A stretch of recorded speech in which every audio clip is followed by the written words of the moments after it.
के वर्ड में आप सभी का स्वागत है। आते हैं क्षेत्रमिति में। कल तक हमने चर्चा किया था त्रिभुज पे, आज आते हैं चतुर्भुज पे। पोलीगन बहुभुज पढ़ा रहे थे, बहुभुज में आज चतुर्भुज का गुण हम देखेंगे। चतुर्भुज में क्या गुण होता है। तो सबसे पहले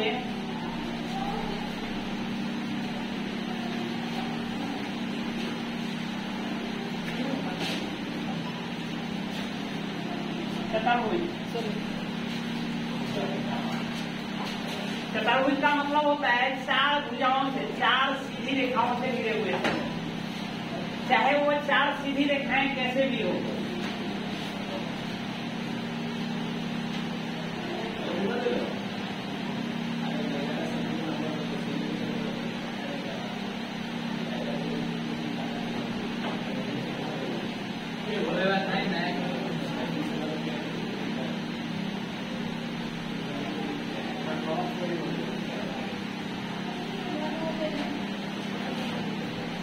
यहाँ जो हमने खींचा है, चार सीधी रेखाएं आपस में एक दूसरे को काटती है और एक घिरा हुआ क्षेत्र है। यहाँ हमने बनाया है, यहाँ भी ये लाइन एक दूसरे को काट रही है।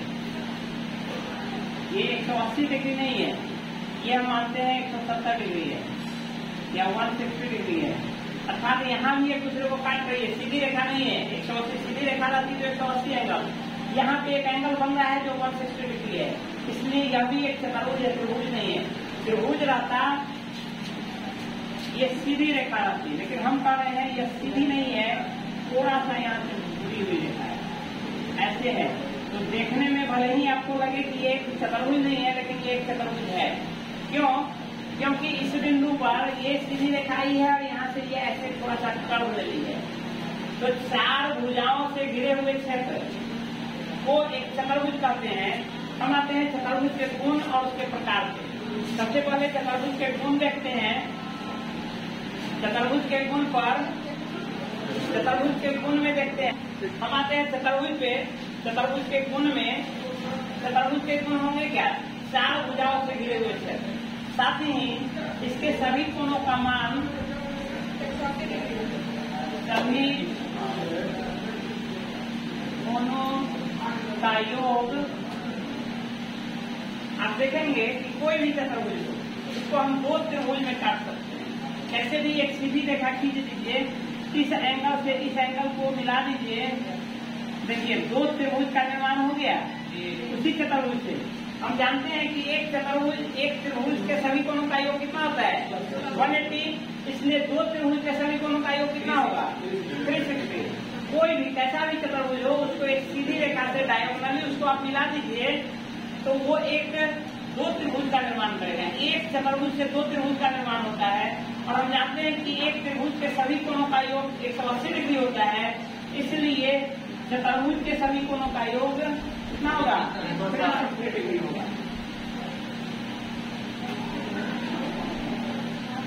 इसके अलावे इसमें चतुर्भुज में चार कोण होते हैं, चार भुजाएं होती है।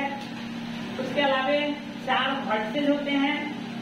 तीनों चारों पॉइंट जो होता है उसको वर्टिसेज कहते हैं, 4 वर्टिसेज होते हैं। उसके अलावे दो अपोजिट वर्टेक्स को मिलाने वाली रेखा को डायगोनल कहते हैं, विकर्ण कहते हैं।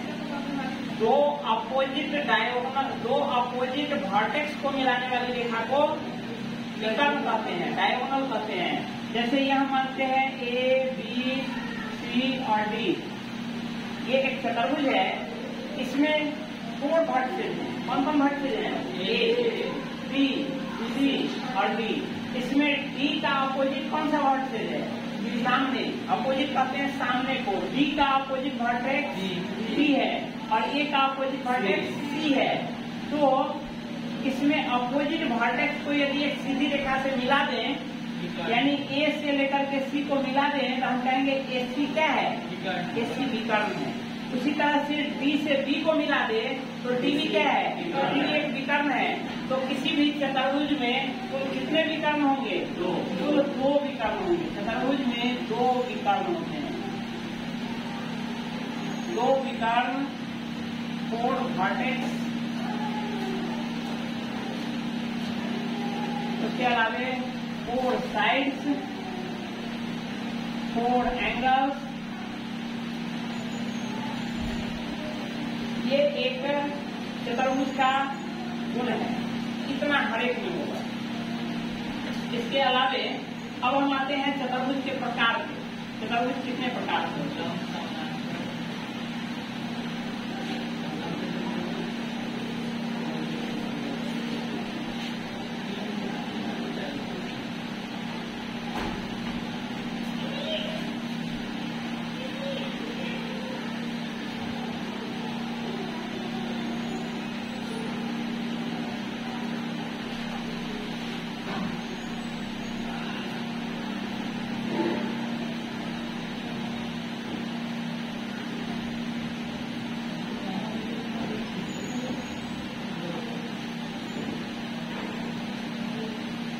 सबसे पहला आयत, दूसरा वर्ग, तीसरा समांतर चतुर्भुज।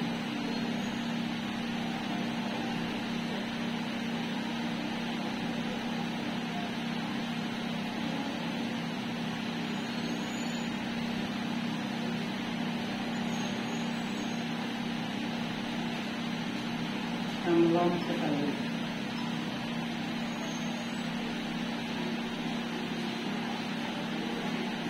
समलंब चतुर्भुज।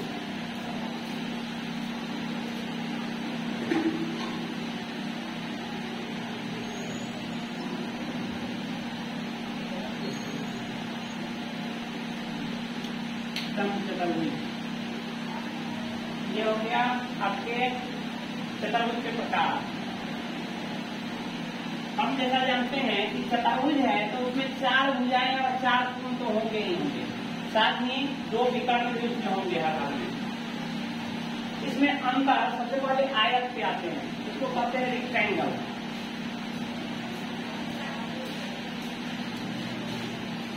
और इसको कहते हैं स्क्वायर। रेक्टेंगल में देखते हैं कि रेक्टेंगल जो होता है हमारा, क्योंकि रेक्टेंगल एक चतुर्भुज है इसलिए इसमें हर हाल में 4 भुजाएं होंगी।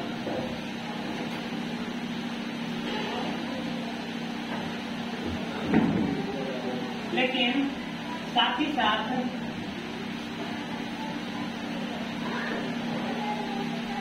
4 भुजा, इसके अलावा 4 वर्टेक्स, 4 एंगल, ये तो होगा ही होगा। इसके चारों कोणों का योग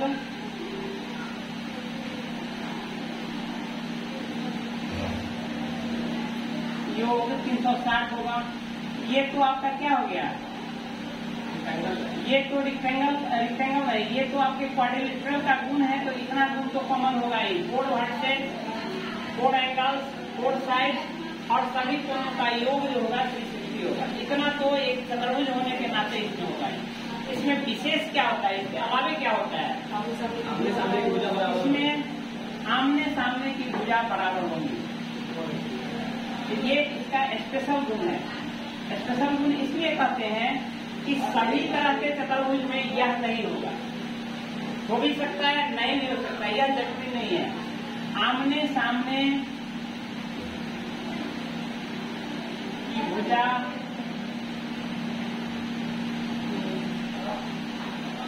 बराबर होगी।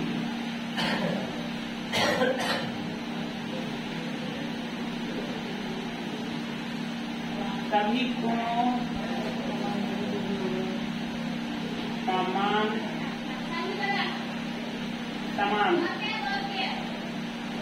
जब सभी कोण का मान समान होगा और चारों कोणों का 4 कोण होता है, टोटल 4 एंगल्स होते हैं, 4 एंगल्स का वैल्यू जो होगा वो समान होगा, तो आप जानते हैं कि सबका सम कितना होता है? 360 होता है। सभी का सम 360 होता है। तो एक एंगल कितने होंगे? 360/4 अर्थात 90 डिग्री। सभी कोणों का मान समान कितना? 90 डिग्री। ये फिक्स होगा, 90 डिग्री होगा।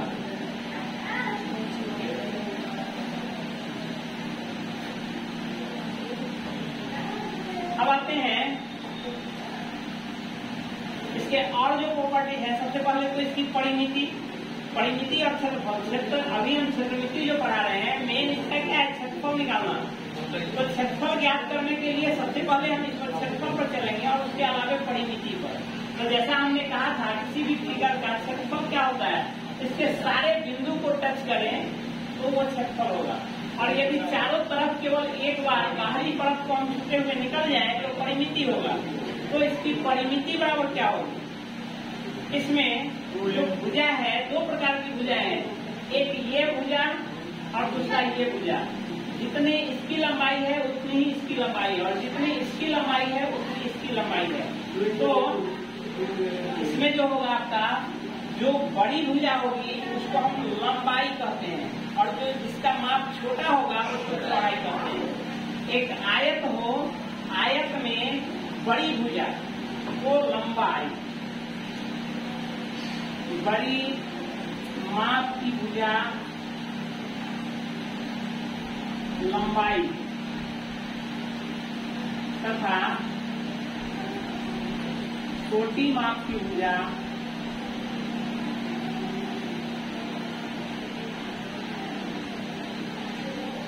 को चौड़ाई कहते हैं।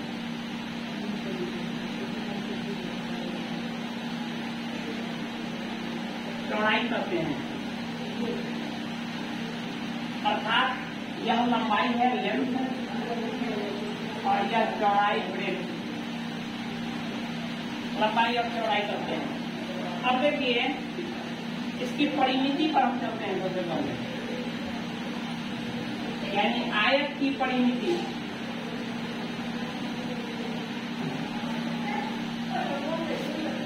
आयत की परिमिति जो होगा, हम जैसा पहले चले थे कि सभी भुजाओं की लंबाई ही परिमिति होती है, तो आप ऐसा भी करेंगे, लंबाई प्लस चौड़ाई प्लस लंबाई प्लस चौड़ाई, तभी परिमिति निकलेगा।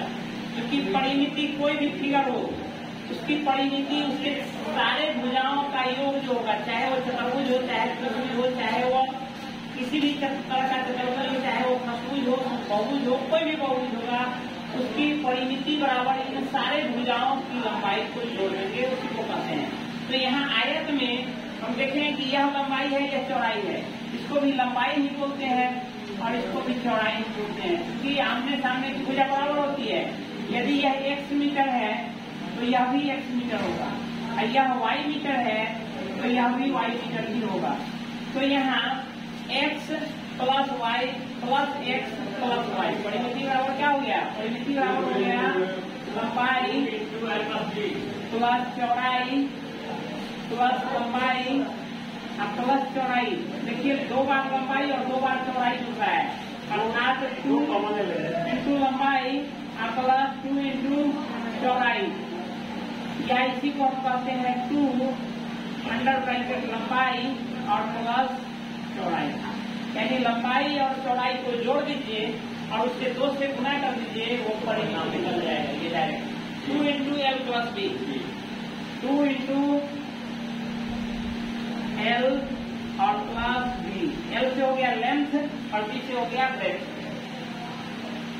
ये हो गया आयत की परिमिति। आते हैं आयत के क्षेत्रफल।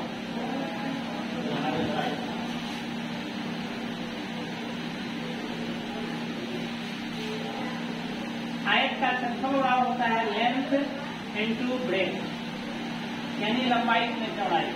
हमने पूर्व में भी कहा था कि परिमिति जहाँ कहीं भी निकलेगा वो सिंपल में निकलेगा, यूनिट सिंपल होगा। यहाँ मीटर था तो यहाँ हम जोड़ रहे थे तो मीटर का मीटर रह जाएगा, लेकिन क्षेत्रफल जहाँ कहीं भी होगा वो स्क्वायर के रूप में होगा।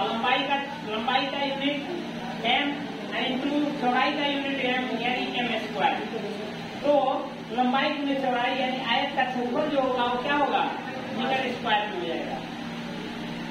ये हो गया। इसके अलावे आयत का क्षेत्रफल हो गया।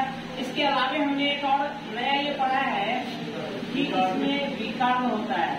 तो विकर्ण की लंबाई सबसे पहले तो लिखिए, विकर्ण की लंबाई समान होती है। जितनी लंबाई इसकी होगी उतनी ही लंबाई इसकी होगी। विकर्ण, आयत का विकर्ण समान लंबाई की होती है।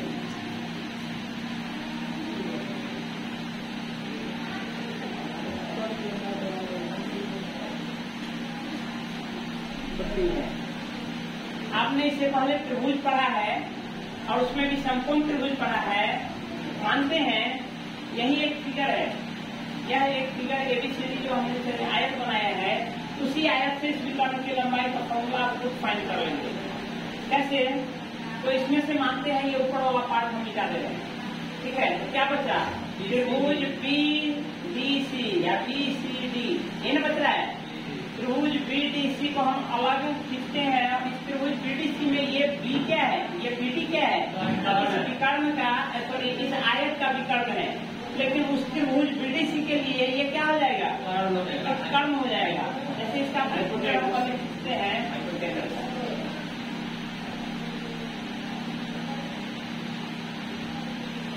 ये पॉइंट था B, ये था C और ये था D।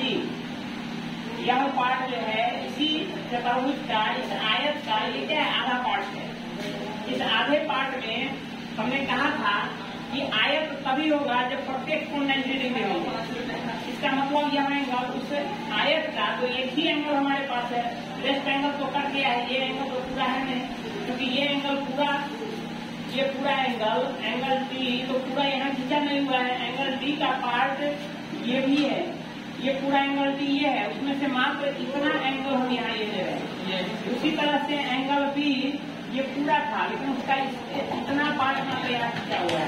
इसका मतलब C एकमात्र ऐसा एंगल है जो इस आयत का पूरा, इस आयत का पूरा यहाँ पे खींचा गया हुआ है।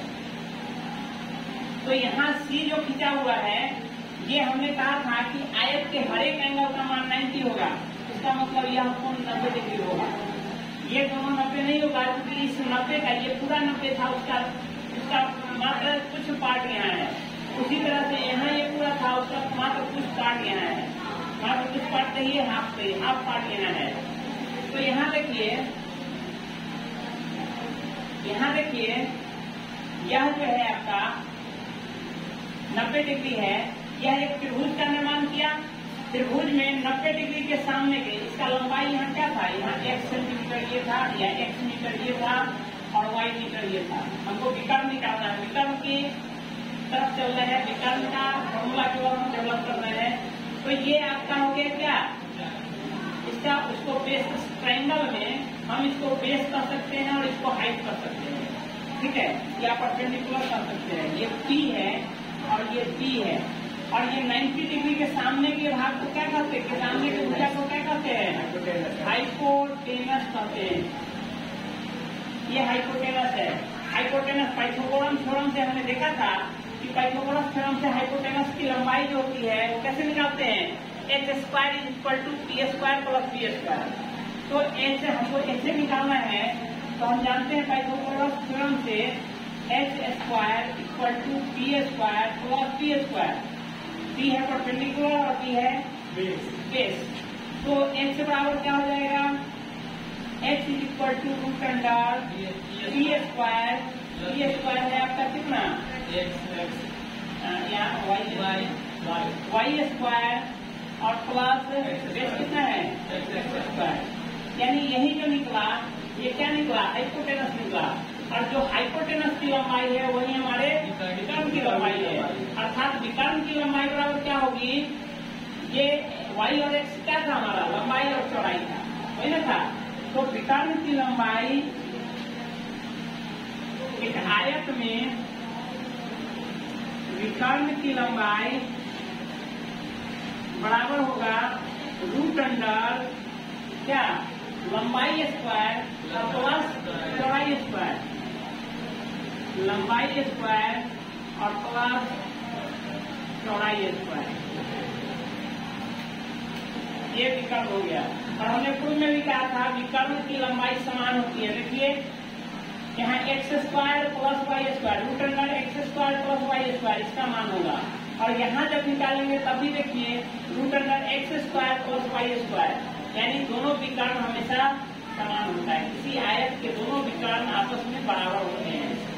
इसका भी लंबाई वही आ रहा है, x² + y², √x² + y², और इसका लंबाई भी √x² + y² आ रहा है। इस तरह एक आयत के विकर्ण आपस में बराबर होते हैं। आते हैं अब वर्ग पे,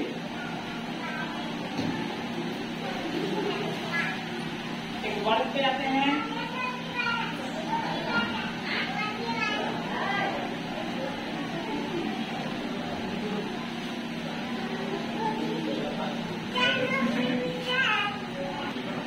आते हैं वर्ग पे। वर्ग भी क्या है? वर्ग भी एक चतुर्भुज है। वर्ग भी एक चतुर्भुज है। सबसे पहले वर्ग भी एक चतुर्भुज है, क्योंकि वो भी क्या है? 4 भुजाओं से घिरा हुआ है। तो वर्ग भी एक चतुर्भुज है, इसका मतलब उसमें भी 4 साइड्स, 4 वर्टेक्स, 4 एंगल्स एंड 2 क्या डायगोनल्स। विकर्ण को डायगोनल कहते हैं और 2 विकर्ण होंगे।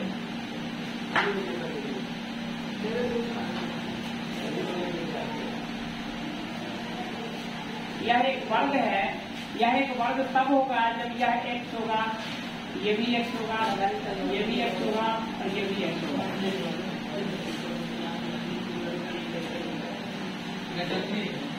यह एक वर्ग है। यह एक वर्ग तभी है जब इसके चारों भुजाएं की लंबाई बराबर हो। तो वर्ग में क्या, वर्ग का स्पेशल प्रॉपर्टी क्या होगा? चारों भुजाओं की लंबाई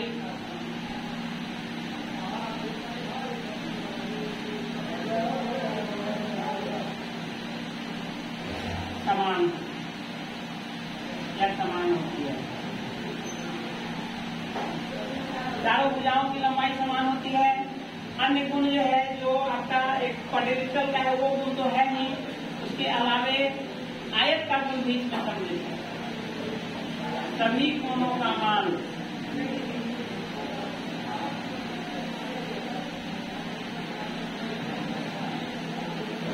मिलता है।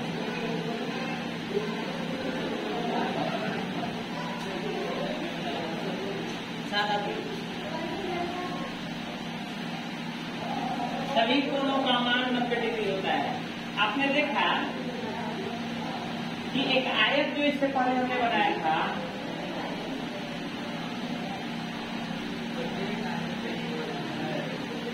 इससे पहले जो हमने आयत बनाया था, आयत में हमने देखा था क्या? आमने सामने की भुजा बराबर है और प्रत्येक कोण 90 डिग्री है। साथ ही उसके विकर्णों का, विकर्ण का लंबाई जो होता है, इसका स्क्वायर रूट अंडर इसका स्क्वायर प्लस इसका स्क्वायर होता है। ये सारे के सारे गुण हमारे क्या करते हैं? एक वर्ग फॉलो करता है। आयत के सारे गुण, ये एक आयत है और यह एक वर्ग है। इसमें देखिए, इसकी लंबाई हमारे से x है और ये y है, तो ये भी x होगा और ये भी y होगा। इसका हर एक एंगल 90 डिग्री है।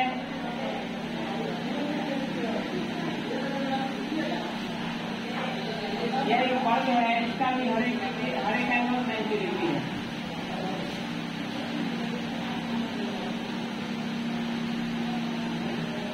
हर एक एंगल 90 डिग्री है।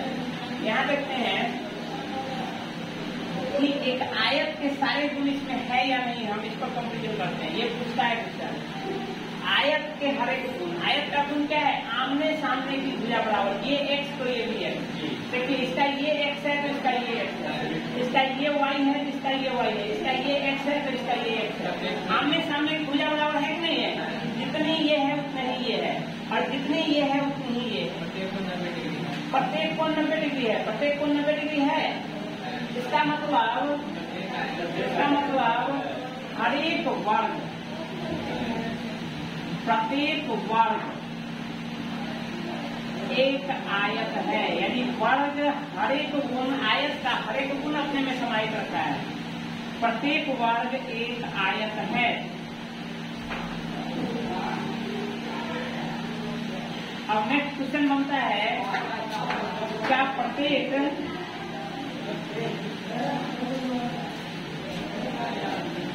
आयत एक वर्ग है? ये तो है, प्रत्येक वर्ग एक आयत है, क्योंकि वर्ग में आयत का हर एक गुण समाहित है। कोई ऐसा गुण नहीं है वर्ग में जो आयत रखता हो और वर्ग में नहीं है। वर्ग में आयत का हर एक गुण समाहित है, लेकिन क्या आयत में वर्ग के हर एक कोण समाहित हैं? नहीं, क्योंकि आयत के आमने सामने की भुजा बराबर है, चारों भुजा बराबर नहीं है, लेकिन वर्ग की चारों भुजाएं बराबर है।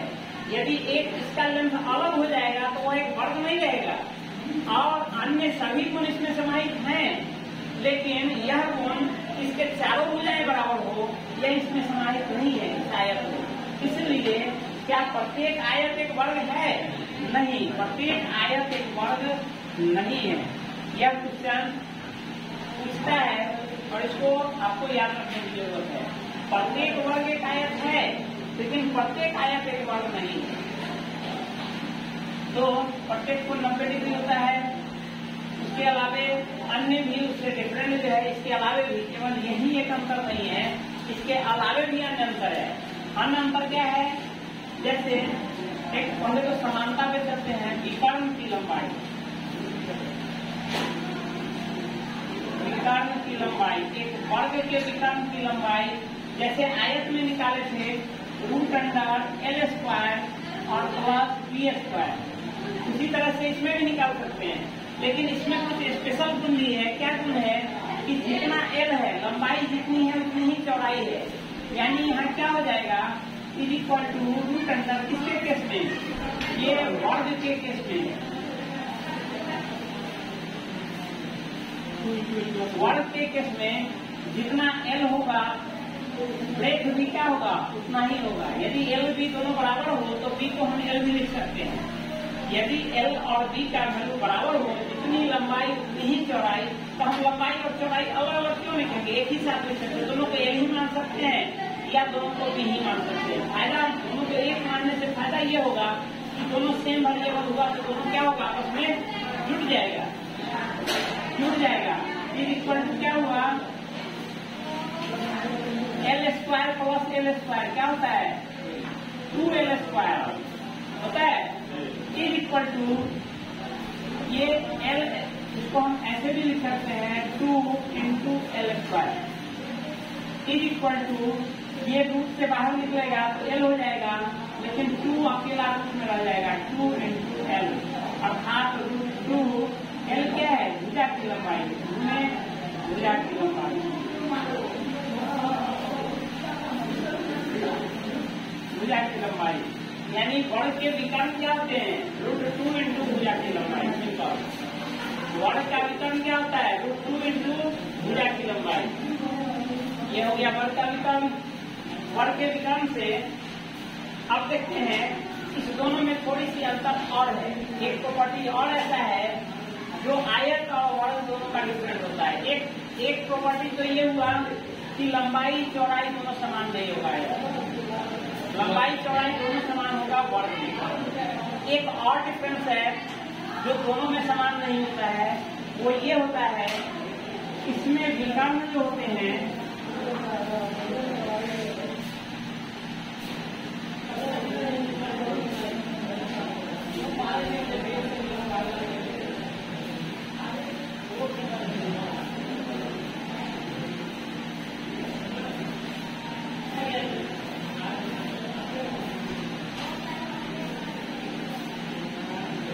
वर्ग में, वर्ग के विकर्ण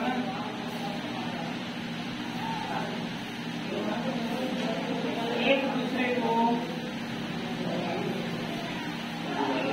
90 डिग्री पर काटते हैं।